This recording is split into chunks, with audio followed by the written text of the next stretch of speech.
23장 1절부터 6절까지의 말씀, 저와 여러분이 한 절씩 교독하겠습니다. 제가 먼저 말씀을 보겠습니다.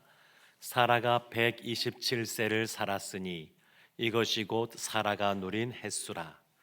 사라가 가나안 땅 헤브론 곧 기럇 아르바에서 죽음에 아브라함이 들어가서 사라를 위하여 슬퍼하며 애통하다가 그 시신 앞에서 일어나 나가서 헷 족속에게 말하여 이르되 나는 당신들 중에 나그네요 거류하는 자이니 당신들 중에서 내게 매장할 소유지를 주어 내가 나의 중들 내 앞에서 내어다가 장사하게 하시오.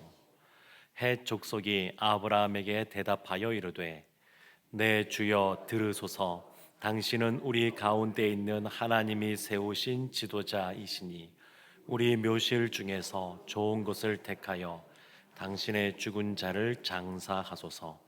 우리 중에서 자기 묘실에 당신의 죽은 자 장사함을 금할 자가 없으리이다. 아멘. 살아계신 하나님의 말씀입니다. 오늘 본문인 창세기 23장은 사라의 죽음에 대해서 말하고 있습니다. 그러니까 사라는 여러 민족의 어머니, 열국의 어미라는 이름을 갖고 있는데 이 사라가 어떠한 삶을 살았는지 잠깐 그 일생을 한번 더듬어 보기를 원합니다. 창세기 20장 11절 말씀에 보면 아브라함이 이렇게 말하거든요. 이 사라는 진짜 나의 이복누이다, 그렇게 말합니다. 이복누이라고 하는 것은 뭐냐면 아버지는 한 아버지인데 엄마가 다른 경우이죠. 그러니까 이 당시는 고대라고 하는 것을 감안하고 이제 보아야 되는데 이 아브라함과 이 사라는 어머니마 다른 그러한 이복누이, 그러니까 오빠와 여동생 사이였습니다. 나이는 10살이었고요. 그런데 이 아브라함은 그 족보에 보면 아브라함이 다 나오고 하는데 그 데라의 아브라함의 아버지인 데라의 가족의 족보에 보면 이 사라 이야기가 나오지 않습니다. 그 말은 이 사라는 아마도 거의 확실하게 정실이 아닌 첩의 자녀다라고 하는 것을 보여줍니다. 그러니까 오늘날도 그렇지만 뭐 그렇겠지만 고대에도 이 고대는 그냥 일부 일처제만 얘기하는 게 아니라 일부 다처제도 얘기하고 여러 가지 우리랑 문화가 좀 다르긴 하지만 그래도 첩의 소생이라는 것 자체가 그가 태어날 때부터 사람들에게 어떠한 시선으로 사람들이 쳐다보고 또 어떠한 삶의 핸디캡이 있는지를 짐작할 수가 있습니다. 첩의 소생이라는 것 자체가. 그러니까 사라는 그렇게 태어나서 자란 인물입니다. 그리고 이게 남편인 아브라함을 만나서 아브라함이 75세 이전에 사실은 갈대아 우르에서 하나님의 부름을 받고 움직이게 되는데 뭐 늦게 잡아도 아브라함이 그때 나이가 75세라 그러면 사라는 65세 아니겠습니까? 그러니까 그때 그 나이에 적지 않은 그 나이에 남편을 따라서 이동을 했습니다. 아브라함이 어디로 가는지 말해 주었을까요? 말해주지 않았을 겁니다. 왜냐하면 아브라함도 모르거든요. 아브라함도 본인이 어디로 가는지 모르는데 그 먼 길을 오직 남편을 따라서 이 사라가 움직였습니다. 그때 나이가 65세. 근데 혼자 온 것이 아니라 이 집안에 조카 롯이 마치 안에 짐처럼 붙어 있었는데 왜 그러냐면 갈대아 우르에 있을 때 롯의 아버지, 그러니까 이 아브라함의 형제죠, 남동생이죠. 하란이 죽었기 때문에 그 동생의 자녀인 이 롯을 그냥 자녀처럼 키우고 있었던 겁니다. 근데 이동할 때 이 조카를 데리고 다니는 거예요. 오늘날은 이런 경우를 잘 보이기는 어렵습니다만 제 어렸을 때만 해도 이런 경우 사실은 많이 보았거든요. 이야기도 듣고. 그러니까 조카를 데리고 키우는 경우. 그러니까 제가 이제 커서 이제 자녀를 낳아서 키워보다 보니까 이게 쉽지 않았겠구나. 그런 생각이 이게 더 많이 듭니다. 그러니까 사라가 그런 상황이었어요. 떠나는데 조카도 데리고 다녀야 돼요. 본인 자녀는 없고 어디로 가는지도 몰라요. 그런데 그 남편을 따라서 이동하는 겁니다. 이사를 가는 겁니다. 갈대아 우르에서 이 가나안 땅까지 위쪽을 거슬러 올라왔기 때문에 그 거리가 약 3,000km 정도입니다. 3,000km.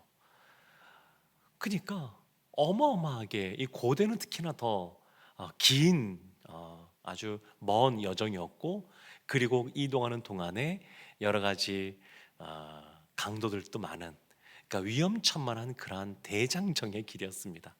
근데 그 길을 묵묵히 따라온 거예요. 사라가 그 아브라함 남편을 따라서 그 길을 걸어왔습니다. 근데 가나안 땅에 천신만고 끝에 도착했습니다. 근데 웬걸요?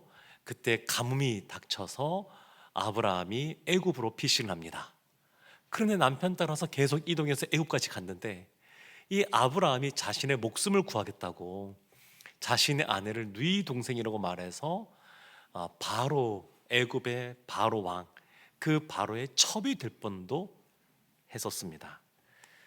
그리고 창세기 이것이 12장의 내용이고, 13장을 가게 되면 그렇게 애지중지 자식처럼 키웠던 조카 롯이 결국 배신하여서 아픔을 겪게 되는 그러한 일도 맞이하게 됩니다. 그리고 창세기 14장 가게 되면 그 조카 롯이 동방 왕들이 쳐들어와서 붙잡혀가게 되었다는 소식을 듣고 나서 아브라함이, 남편인 아브라함이 가병 318명을 데리고 쫓아가서 전쟁을 벌여서 조카 롯을 구해 오는데, 사실 이거는 계란으로 바위치기 같은 그러한 일이었습니다. 사라는 조카 때문에 한순간에 과부가 될 뻔한 일을 겪었습니다. 그리고 그때 남편이 그렇게 전쟁에서 졌다 그러면 남편만 죽었겠습니까? 자신이 갖고 있었던, 그 집에 누리고 있었던 모든 것들을 빼앗기고 아주 험한 인생 사는 것이 예정되어 있지 않았겠습니까? 그러니까 이런 위태로운 순간들을 겪었습니다. 그리고 오랫동안 이 사라는 불임의 고통 속에 있었습니다. 그런데 이 너무 고통이 심하고 자신도 뭔가 아들을 좀 안아보고 싶은 마음에 여종인 하갈을 남편 아브라함에게 첩으로 들여보내는데, 그 하갈은 금방 아이를 갖습니다. 참 얼마나 그 자괴감도 같이 있었을까 싶습니다. 그러면서도 이제 아들을 얻겠거니 생겼는데, 웬걸요? 그 여종이 그때부터 여주인 이 사라를 학대하기 시작합니다. 멸시하기 시작합니다. 이런 어려움을 이 사라가 겪고 있습니다. 그리고 나이 90에 드디어 이삭을 낳습니다. 이삭을 낳는데 어느 순간 그 아이가 큰 다음에 한순간에 이 이삭이 번제물로 드려질 뻔했었습니다. 아마도 아브라함 얘기를 잘 하지 않았을 것 같은데, 그렇게 애지중지 키우던 그 아들을 어느 순간 남편이 데려가 버리는 그러한 일도 이 사라가 겪었습니다. 그래서 어떤 그 학자는 그냥 추측이지만 이렇게 말하는 분도 계셔요. 사라는 왜 127세, 오늘 향년 127세라고 말하는데 그 나이까지밖에 살지 못했을까? 아브라함 훨씬 더 오래 사는데 어쩌면 이와 같이 고생을 많이 하고 또 이삭이 번제물로 바쳐질 뻔했던 이런 일들 겪으면서 마음고생이 너무 심해서 그런 것 아닌가, 이렇게 보기도 합니다. 그만큼 이 사라의 인생이 그렇게 녹록지 않았습니다. 태어날 때부터 시작해서 그의 삶을 마치는 그 순간까지 사실은 쉽지 않은 인생을 살았습니다. 그리고 이제 오늘 본문에서 세월이 지나 죽음을 맞이하게 됩니다. 그래서 사라의 인생을 살펴보게 되면 사실 남자 성도님들보다는 우리 여자 성도님들이 더 많이 이해하고 공감하지 않을까, 그런 생각도 합니다. 저도 자녀를 키워보면서 아빠로서 아이들을 바라보는 거하고 엄마가 아이들을 바라보고 대하는 거는 확실히 온도 차이가 있는 것 같습니다. 엄마의 나중에 이제 나이가 들어서 자녀들이 아빠보다 엄마를 더 좋아하고 따라가는 것, 뭐라고 할 게 없습니다. 어찌 보면 당연한 것 같습니다. 뱃속에서 있을 때부터 시작해서 그 아이가 태어났을 때 돌보고 하는 것, 이걸 생각해 보면 지극히 당연한 모습인 것 같습니다. 근데 사라가 그렇게 향년 127세를 살았습니다. 이때 이삭의 나이가 몇 살일까요? 사라가 90세에 이삭을 낳았으니까 127세에 돌아갔으니까 37년이죠. 이삭의 나이가 37세입니다. 근데 이삭이 언제 결혼하냐면 이로부터 3년이 지난 40세에 결혼합니다. 사라가 눈을 감을 때까지 그 아들이 노총각으로 있습니다. 결혼을 못했어요. 만약에 이 사라가 마지막 눈을 감는 순간까지 미련이 남아있다 그러면 어떤 미련이 남아있을까 생각해보면 아마 이 아들 결혼시키지 못한 것, 그것 아니었을까 싶습니다. 사라의 이름이 하나님이 이름 바꾸신 거잖아요. 열국의 어미, 여러 민족의 어머니라는 뜻으로 바꿔줬습니다. 그런데 본인은 이름이 열국의 어미예요. 열국의 어미. 그런데 90세에 겨우 아들 하나 낳았는데 그 아들이 결혼하는 것도 못 봤습니다. 127세 할머니 아니겠습니까? 근데 손주 한번 안아본 적이 없습니다. 이 사라의 인생입니다. 그 사라의 인생을 이렇게 보면, 일생을 보면 세상 사람들의 눈에서 보면 그렇게 복 있는 인생은 아니다 이렇게 보지 않을까 싶습니다. 어찌 보면 처음에 자녀가 없었으니까 팍팍하다 이런 얘기 들었을 것 같기도 하고, 손주가 없으니까 또 그런 마음이 있지 않을까 이런 생각도 들긴 합니다만, 성경을 예수 그리스도의 관점으로, 예수님이 우리의 죄를 구속해 주신 그 구속사적인 관점에서 본다 그러면 그 누구보다 복 있는 사람이 누구냐면 사라입니다. 사라는 복 있는 사람입니다. 그래서 아마도 사라도 히브리서 11장 보면 믿음의 여인으로 등장하게 되는데, 마지막 눈을 감는 그 순간에 이 사라가 자신을 살펴봤겠죠. 더 이상 아이를 낳을 수 없는 단산한 그러한 몸인, 죽은 것 같은 자신의 몸에서도 아들 이삭을 태어나게 하신 그 하나님께서 이 이삭을 통하여 이 열방의 주님께 돌아오게 하신다고 말씀하셨으니까, 그러니까 수많은 사람들이 이 씨를 통하여 나오게 될 걸 말씀하셨으니까 그것을 믿음으로 바라보지 않았을까 싶습니다.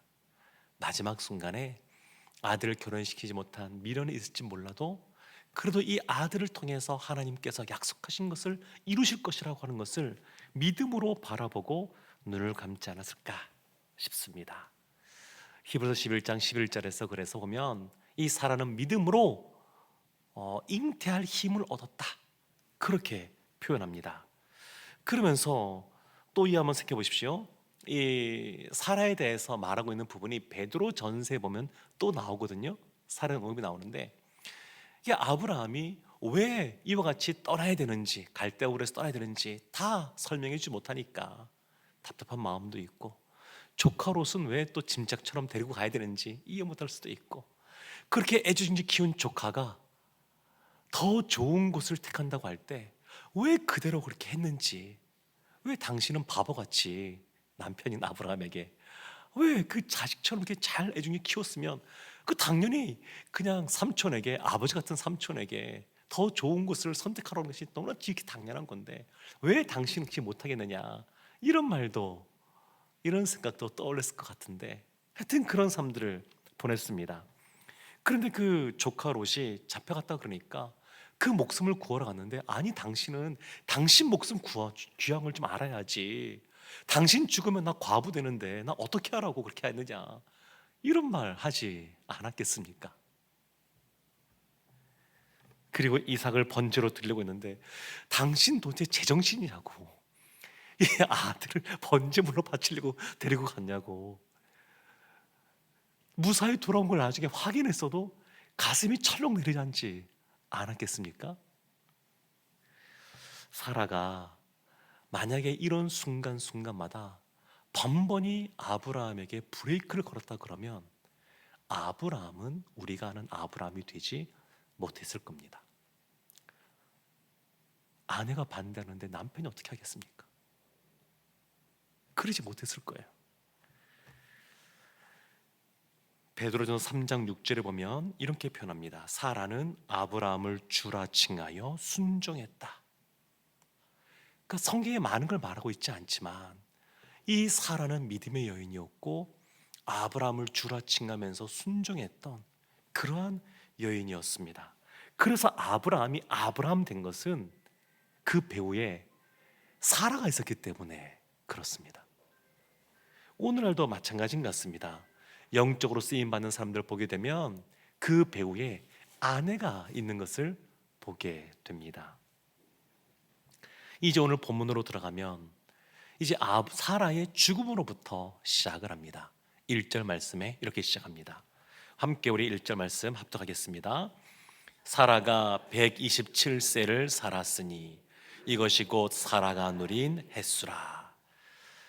아브라함, 이삭, 야곱, 요셉으로 이어지는 이 족장들 아내들 중에서 산 햇수가 기록된 사람은 사라뿐입니다. 창세기 전체에서 여인 중에서 그 여인이 몇 세까지 살았는지 기록된 사람은 사라가 유일합니다. 리브가, 레아, 라헬 이런 사람들은 죽음은 기록이 되어 있지만 그들이 몇 세까지 살았는지에 대해서는 성경이 말해주고 있지 않습니다. 오직 사라만 죽은 나이가 기록되어 있습니다. 왜 그럴까요? 그만큼 구속사의 관점에서 볼 때 사라가 갖고 있는 비중이 굉장히 크다라고 하는 것을 보여주고 있습니다.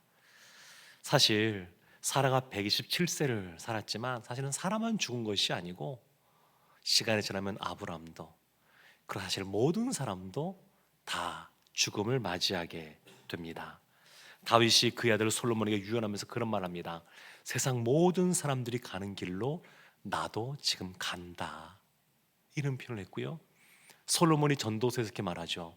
모든 것이 기한이 있고 범사에 기한이 있고 천하만사가 다 때가 있다. 그러면서 날 때가 있으면 죽을 때가 있다, 이런 말을 했었습니다. 사라가 이와 같이 127세를 보냈는데 아브라함이 어떻게 반응을 했느냐, 2절 말씀에 이렇게 나옵니다. 우리 2절 말씀 함께 합독하겠습니다. 사라가 가나안 땅 헤브론 곧 기럇 아르바에서 죽음에 아브라함이 들어가서 사라를 위하여 슬퍼하며 애통하다가, 슬퍼하고 애통합니다. 너무 당연하죠. 함께 믿음 생활했던 하나님의 자녀인 천국 백성으로서 나중에 만나게 될 것이라고는 소망이 있지만 슬픈 거는 너무나 당연하고 자연스러운 모습인 것 같습니다. 다만 우리는 소망이기 때문에 세상 사람과 다르게 너무 절망하지는 않습니다.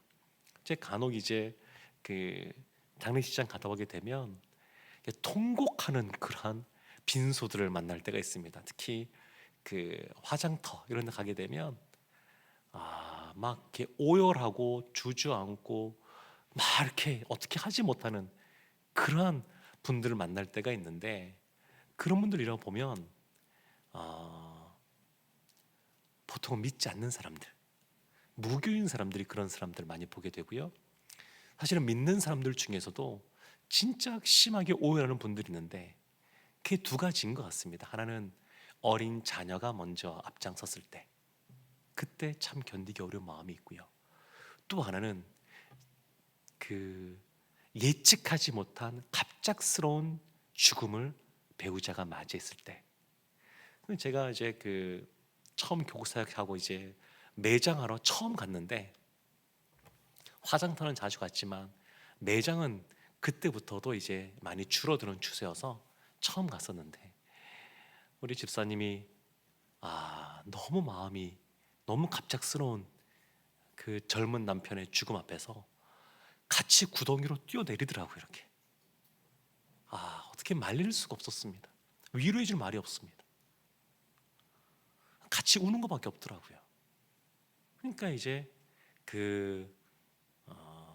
참 슬픔은 어찌 보면 너무나 당연한 것 같습니다. 그리고 이제 3절부터 18절까지의 말씀을 보게 되면 사라가 죽었잖아요.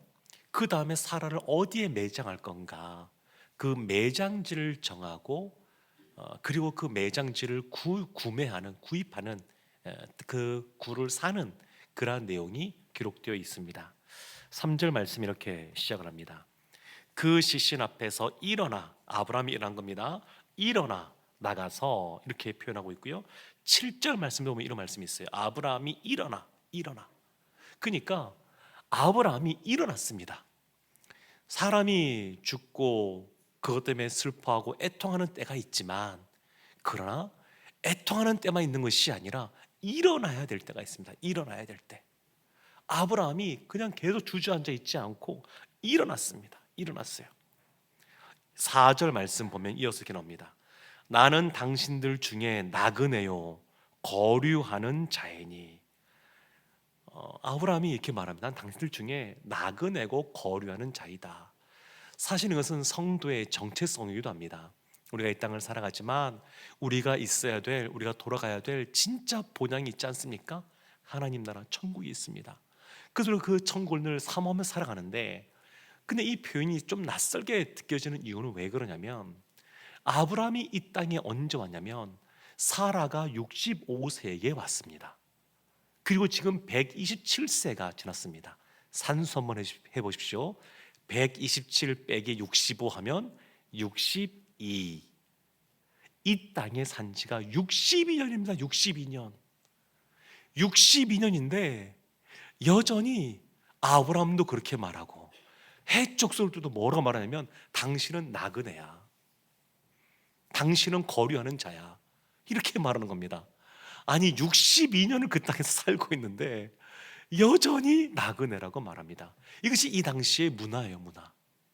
그러니까 아브라함이 본토 친척 아비 집을 떠나라고 할 때 떠나가라라고 하는 그 하나님의 말씀에 떠나간 것은 대단한 믿음입니다. 62년을 살아도 나그네 이방인 같은 취급을 받고 있으니까 아브라함이 또한 거부 아니겠습니까? 소유한 것이 많습니다. 그것을 그 지역에 있는 사람들 다 알고 있습니다. 그럼에도 불구하고 아무리 거부로 살아도 여전히 나그네입니다. 나그네. 그러니까 아브라함은 거류하는 나그네라고 말할 수 있습니다. 땅도 없고. 히브리서 11장 말씀 보게 되면 아브라함의 믿음으로 본향을 사모하면서 이 땅에서 늘 집을 짓지 않고 장막 가운데 거했다, 이렇게 말하고 있는데, 늘 아브라함은 이와 같이 사람들에게 그 지역 사람으로 받아들여지지 않는 그런 상황 속에서 우리의 진짜 본향은 하나님 나라에 있지, 이런 생각을 하면서 살아갔습니다. 우리가 나이가 들면서 노안이라는 것 생기지 않습니까? 그러면 그것 때문에 힘들어하기도 하지만 그때마다 우리가 가지게 될 마음이 뭐냐면 이 아브라함 같은 고백입니다. 아, 우리는 이 땅에서는 나그네로 살아가는 거지, 우리가 바라봐야 될 본향이 있지.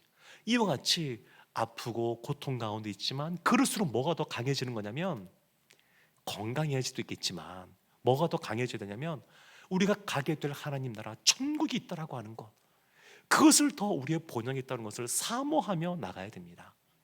아브라함은 이 자신이 나그네고 고려하는 것을 알고 있었습니다. 이와 같이 4절 말씀 다시 보면 나그네의 거류한 자인이라고 하면서 뭐로 요청하냐면, 당신들 중에서 내게 매장할 소유지를 주어 내가 나의 죽은 자를 내 앞에서 내어다가 장사하게 하시오. 내게 매장할 땅 소유지를 좀 달라, 이게 요청합니다. 여기에 대해서 사람들이 뭐라고 답하냐면 5절 6절인데요 헷 족속이 아브라함에게 대답하여 이르되 내 주여 들으소서. 당신은 우리 가운데 있는 하나님의 세우신 지도자이시니 우리 묘실 중에서 좋은 것을 택하여 당신의 죽은 자를 장사하소서. 우리 중에서 자기 묘실에 당신의 죽은 자 장사함을 금할 자가 없으리이다. 이 사람들 표현이 뭐냐면 아브라함을 향하여 당신은 우리 가운데 있는 하나님이 세우신 지도자이다, 인정해 주는 거예요. 아브라함이 이 당시에 상당한 영향력을 가지고 있었다고 하는 것, 지도를 갖고 있었다는 것을 알 수가 있습니다. 여전히 이방인으로 취급받고 있지만, 나그네로 취급받고 있지만, 그러나 그 세월 동안에 많은 영향력들을 행사하고 있었다는 것을 알 수가 있습니다. 그러면서 8절 9절 말씀에 보게 되면 아브라함이 보다 구체적으로 이와 같은 것을 이야기합니다. 그들에게 말하여 이르되 나로 나의 죽은 자를 내 앞에서 내어다가 장사하게 하는 일이 당신들의 뜻일진데 내 말을 듣고 나를 위하여 소알의 아들 에브론에게 구하여 9절 그가 에브론이죠. 그의 반머리에 있는 그의 막벨라 굴을 내게 주도록 하되 충분한 대가를 받고 그 굴을 내게 주어 당신들 중에서 매장할 소유지가 되게 하기를 원하노라 하매 아브라함이 이미 다 둘러봤었나 봅니다. 그러면서 에브론이라고 하는 사람이 갖고 있는 밭 끝에 가장 자리에 막벨라 굴이라고 하는 굴이 있는데 그 굴을 내가 좀 살 수 있게 해달라. 내가 값은 충분하게 치르겠다. 그 굴을 달라. 이렇게 요청합니다. 그러니까 밭을 말한 게 아니라 밭 끝에 있는 그 굴을 요구한 겁니다. 부탁을 한 겁니다. 이제 여기에 대해서 이제 어떤 것이 진행이 되냐면 이 막벨라 굴의 소유주인 이 에브론이 아브라함을 상대로 여러 가지 말들을 하고 대화가 오고 갑니다. 근데 아주 인상적인 내용들이 나와요. 11절 말씀 에브론의 대답인데요. 에브론이 뭐라고 답하는지 우리 11절 말씀 함께 합독하겠습니다. 내 주여 그리 마시고 내 말을 들으소서. 내가 그 밭을 당신에게 그 속의 굴도 내가 당신에게 드리되 내가 내 동족 앞에서 당신에게 드리오니 당신의 죽은 자를 장사하소서. 에브론이 이렇게 말합니다. 그리 마소서. 아유 값을 주겠다니까 그렇게 하지 마세요.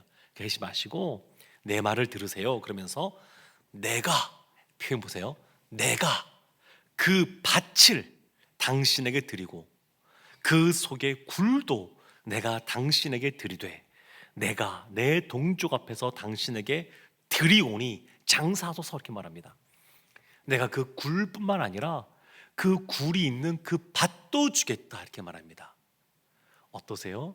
이런 에브론의 말 진심으로 다가오십니까? 아니면 뭔가 다른 의도가 있는가 이런 생각이 드시나요? 이 표현을 보면 3번 나와요. 3번. 내가 드리고 내가 드리되 내가 드리오니 이 표현이 반복해서 나요. 반복해서 내가 당신에게 드리고 내가 당신에게 드리되 이런 말들이 있습니다. 과도한 친절은 오히려 종종 흥정이 따라올 때가 많다 이런 말이 있어요. 아니 한 번 말한 게 아니고 3번이나 반복해서 말하는 게 뭔가 좀 마음에 찜찜함이 남습니다. 아니 이분은 왜 이렇게 말할까? 굴만 이야기인데 왜 굴뿐만 아니라 밭도 주겠다고 말할까? 그리고 그냥 주겠다는 얘기를 반복해서 이렇게 말할까? 이런 생각을 한번 가져볼 필요가 있습니다. 12절 13절에 아브라함이 행하고 하신 말씀이 있는데 우리 12절 13절 말씀도 함께 합독하겠습니다. 아브라함이 이에 그 땅의 백성 앞에서 몸을 굽히고 그 땅의 백성이 듣는 데서 에브론에게 말하여 이르되 당신이 합당히 여기면 청하건대 내 말을 들으시고 내가 그 밭값을 당신에게 주리니 당신은 내게서 받으시오. 내가 나의 죽은 자를 거기 장사하겠노라. 아브라함이 몸을 굽힙니다. 아브라함이 굉장히 겸손한 사람입니다. 그런데 성품적으로도 겸손하게 변해서 겸손한 사람으로 있겠지만 그뿐만이 아니라 주변 상황이 생각보다 녹록지 않다는 것을 알 수 있습니다. 62년을 살면서 거부고 영향력을 행사하고 사람들이 인정해 주는 그러한 모습 속에 있지만 여전히 자신의 몸, 그러니까 137세 아니겠습니까? 적지 않은 나이, 많은 나이인데 그 나이에도 불구하고 몸을 굽혀야만 되는 그런 아브라함의 상황도 분명히 있는 것을 볼 수 있습니다. 아브라함이 몸을 굽혀요. 그러면서 그 밭값을, 원래는 아브라함은 밭을 살 생각이 없었습니다. 굴만 살려고 했습니다. 굴만. 근데 에브론이 내가 굴도 주지만 밭도 주겠다 이렇게 하면서 이 에브론이 어떤 사람인지 무엇을 의도하는지를 벌써 아브라함이 캐치를 한 겁니다. 알아챈 거예요. 그래서 원래는 굴만 값을 주고 사겠다고 했는데 이제는 뭐라고 말하면 그 밭값도 내가 주겠다. 밭값도. 굴이 붙어있는 밭값도 내가 주겠다. 이렇게 이야기를 하는 겁니다. 이랬더니 14절 15절에 에브론이 이렇게 말합니다. 이 말도 굉장히 재밌는데 우리 함께 14절 15절 말씀 합독하겠습니다. 에브론이 아브라함에게 대답하여 이르되 내 주여 내 말을 들으소서. 땅은 은 400세겔이나 그것이 나와 당신 사이에 무슨 문제가 되리이까. 당신의 죽은 자를 장사하소서. 땅값은 은 400세겔이나 무엇이 문제가 되겠습니까? 아니 왜 값을 얘기합니까? 그렇죠? 그러니까 마치 이 거래의 기술을 보는 것 같습니다. 네, 그냥 주는데 밭도 그냥 줄게요. 그냥 줄게, 그냥 줄게. 근데 원래 그 값은 은 400세겔이에요. 이렇게 이야기하는 겁니다. 막벨라 굴이 있는 주변 땅값이 은 400세겔이라 그러는데 사실 이 지역은 황야입니다. 황야. 비옥한 땅이 아닙니다. 거친 땅입니다. 아브라함은 농사 짓는 사람이 아니라 양떼를 치는 유목민입니다. 유목민. 그러니까 이 밭이 쓸모가 없어요. 아브라함에게는 더더군다나 쓸모가 없어요. 값어치가 나가는 땅이 아닙니다. 근데 은 400세겔이라고 말하고 있어요. 사실 이것은 엄청나게 비싼 값입니다. 터무니없는 가격입니다. 이 당시의 가격을 우리가 다 알 수는 없지만 다윗, 그러니까 아브라함 때로부터 1000년 후, 그로부터 1000년이 지났어요. 얼마나 인플레이션이 되었을지는 모르겠지만 1000년이 지났을 때 다윗이 타작마당과 그러한 소를 은 50세겔에 샀다라고 하는 것이 사무엘하 24장 24절에 나옵니다. 아브라함이 산 타작마당 또 소를 샀는데 그것이 은 50세겔이에요. 1000년이 지난 다음에. 근데 지금 여기는 은 400세겔을 부르고 있잖아요. 8배를 부르고 있잖아요. 그리고 이 아브라함이 이 다윗 샀던 이 타작마당이 나중에 무엇이 세워지냐면 솔로몬이 그 위에 성전을 세웁니다. 땅이 적은 땅은 또 아니에요. 그러니까 지금 아브라함에게 이 값을 부른 것이 엄청나게 비싼 값을 부른 겁니다. 예레미야 32장 9절 말씀에 보면 하나님이 아브라함에게 밭을 살 것에 대해서 말씀하시는데 아브라함이 아나도스에 있는 밭을 은 17세겔에 샀다 나옵니다. 17세겔. 그러니까 은 400세겔은 엄청나게 비싼 겁니다. 엄청나게. 지금 아브라함에게 바가지를 씌우는 거예요. 사람이 죽었습니다. 장사를 지내야 됩니다. 슬픔과 애통이 있습니다. 근데 에브론은 그것을 이용하는 겁니다. 더군다나 아브라함은 슬픈데 그것만이 아니라 나그네거든요. 나그네. 더군다나 아브라함이 거부인 걸 다 알고 있습니다. 거부인데 그 동네 주민으로 받아들여지진 않고 나그네로 있습니다. 슬픔을 당했습니다. 이때 바짝 땡기자 이런 생각 갖고 바가지를 씌워버리는 겁니다. 말도 안 되는 금액으로. 아브라함이 어떻게 했을까요? 16절 말씀에 이렇게 나옵니다. 우리 16절 말씀 함께 합독하겠습니다. 아브라함이 에브론의 말을 따라 에브론이 헷 족속이 듣는 데서 말한 대로 상인이 통용하는 은 400세겔을 달아 에브론에게 주었더니 흥정을 하지 않습니다. 아브라함이 흥정을 하지 않고 부른 대로 그 값을 지불합니다. 그런 일은 생각할 수 있죠. 왜 아브라함은 그냥 거저 주겠다 그랬는데 그것을 받지는 못할 망정 왜 이런 비싼 값을 지불하고 필요도 없는 그 밭을 샀을까? 굴뿐만이 아니라 밭을 왜 샀을까?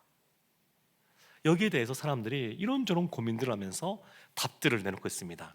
한 신학자가 이런 주석을 달아놨어요. 그분은 이렇게 말을 합니다. 에브론이 이 비싼 값에 땅을 팔았어요.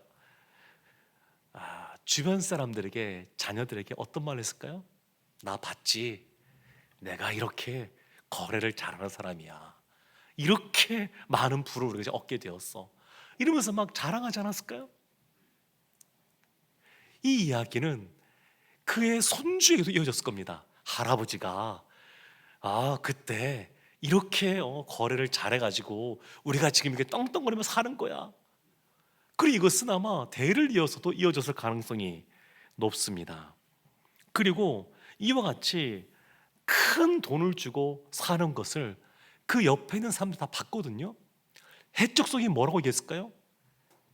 아브라함은 진짜 바보 같아. 아무리 뭐 장사 지낼 굴이 필요하다 그래도 아니 그렇게 비싼 값을 주고 그 땅을 샀대. 이런 말들을 하는 겁니다. 근데 이 신학자가 뭐라 하냐면 아브라함이 이걸 몰라서 그런 것이 아니라 알면서 이걸 알았기 때문에 샀다. 이렇게 표현하고 있습니다. 그러니까 뒤에 보면 17절 18절 말씀에 공적인 장소인 성문에서 이 거래가 이루어지거든요. 사람들이 다 보고 있습니다. 그렇지만 아브라함은 누구냐면 나그네입니다. 나그네. 그 동네에 62년을 살아도 사람들이 함께 거주하는 주민으로 받아들이지 않는 나그네입니다. 나그네. 그러니까 이 공적인 장소에서 여러 사람들이 증인이 있고 그 상태에서 계약이 이루어졌음에도 불구하고 언제든지 뒤집힐 수 있는 가능성이 있었는데 사람들이 얼마나 많이 말했겠어요. 저 땅 그렇게 비싼 값에 아브라함이 샀대. 이런 것이 많은 사람들 퍼지면서 사람들이 다 아는 거예요. 막벨라 굴 있는 그 밭, 그 굴 아브라함 거지. 바보로 가면 사람들이 다 아는 거예요. 다 알아. 다 아는 거예요. 이 당시에는 선물로 그 땅을 주었다 그러면 선물로 주었다 그러면 소유권이 완전히 넘어가는 것이 아니라 나중에 후대에 그것을 돌려달라 그러면 돌려줘야 되는 그러한 문화, 관습이 있었습니다. 그러니까 그냥 받았으면 나중에 후대 후손들이 에브라임 후손들이 돌려달라 그러면 돌려주어야 돼요. 또 어떤 관습이 있었냐면 이것이 기록대로 남아 있는데 땅을 팔았어요. 근데 그 후손들이 그 판 값을 다시 지불하고 그것을 돌려달라 그러면 돌려주어야 됐었습니다. 이것이 이 당시 관습으로 남아 있습니다. 그러니까 적당한 가격을 주고 아브라함이 땅값을 지불했다 그러면 나중에 후손들이 요즘에 시대가 지나면서 땅값 올라가는데 그 돈을 다시 주고 달라 그러면 돌려줘야 돼요. 그런데 은 400세겔은 터무니없는 가격입니다. 후손들이 감당할 수가 있는 게 아니에요. 그것을 돌려주고 땅을 찾아올 수가 없어요. 그러니까 이 땅은 나그네로 이 땅에 살고 있던 아브라함에게 있어서는 온전히 아브라함 땅으로 남게 되는 그러한 효과가 있었습니다. 그리고 가장 중요한 이유가 있는데 이 가나안 땅이 약속의 땅을 이방 사람이 그냥 준 것이 아니라 하나님이 약속으로 주신 땅이기 때문에 아브라함이 돈을 주고 샀다. 이렇게 보는 겁니다. 이것이 사실은 가장 중요한 이유입니다. 에브론도 말하지 않습니까? 내가 당신에게 이 땅을 드리고 내가 드리고 이 말을 계속 반복하지 않습니까? 나중에 사람들이 말하겠죠. 사실은 저 땅은 우리가 준 땅이야. 우리가 준 거야. 하나님이 주신 것이 아니라 우리가 준 거야. 이렇게 말할 수 있는데 그것이 아니라 이 비싼 값을 지불했지만 이걸 통해서 하나님이 이 약속을 주셨다라고 하는 것을 보여주고 있는 겁니다. 아브라함은 이것을 알았기 때문에 언약의 땅은 사람이 주는 것이 아니라 하나님이 주시는 것이다 라고 하는 것을 분명하게 이 값을 지불하면서 보여주었습니다. 창세기 23장은 총 20절로 되어 있죠. 1절과 2절은 사라의 죽음에 대해서 말하고 있습니다. 그리고 끝에 있는 29절과 20절은 사라를 매장하는 내용이 나와 있습니다. 그리고 그 중간에 3절부터 18절까지 대부분의 말은 무엇이냐면 사라의 매장지를 고르고 그 매장지를 구입하는 그 내용들이 나와 있습니다. 그러니까 창세기 24장 전체를 보면 핵심이 뭐냐? 이것이 말하는 것이 뭐냐? 그것은 사라의 죽음이 핵심이 아니라 사라의 죽음을 통해서 하나님이 아브라함에게 약속하신 그 언약의 성취, 그러니까 그 땅을 내가 주겠다 말씀하시는데 너가 동서남북을 다 바라봐라 내가 주겠다 말씀하시는데 그 언약의 성취로 작은 땅이지만 막벨라굴을 갖게 하셨다고 하는 것, 이것이 훨씬 더 큰 의미입니다. 사라의 죽음보다 하나님이 약속하신 그 땅을 미리 아브라함 때에 작은 땅이지만 소유하고 갖게 하신 것, 하나님께서 아브라함에게 밤하늘의 별보다 바닷가의 모래보다 수많은 더 많은 그러한 자손을 주기도 말씀하셨는데 약속으로 딱 한 명 이삭을 보게 하지 않았습니까?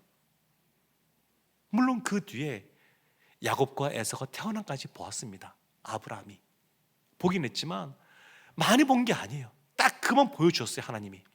그렇지만 아브라함이 믿음으로 그 자손들을 보았고 믿음으로 그 땅들을 보았습니다. 나중에 여호수아 시대 때가 되어서 400년이 지나서 여호수아 시대가 되어서야 그 땅이 하나님이 말씀하신 땅으로 돌아오는 언약이 성취되는 것을 보게 됩니다. 마가복음 4장 26절 27절에서 이렇게 예수님이 말씀하십니다. 또 이르시되 하나님의 나라는 사람이 씨를 땅에 뿌림과 같으니 그가 밤낮 자고 깨고 하는 중에 씨가 나서 자라되 어떻게 그리 되는지를 알지 못하느니라.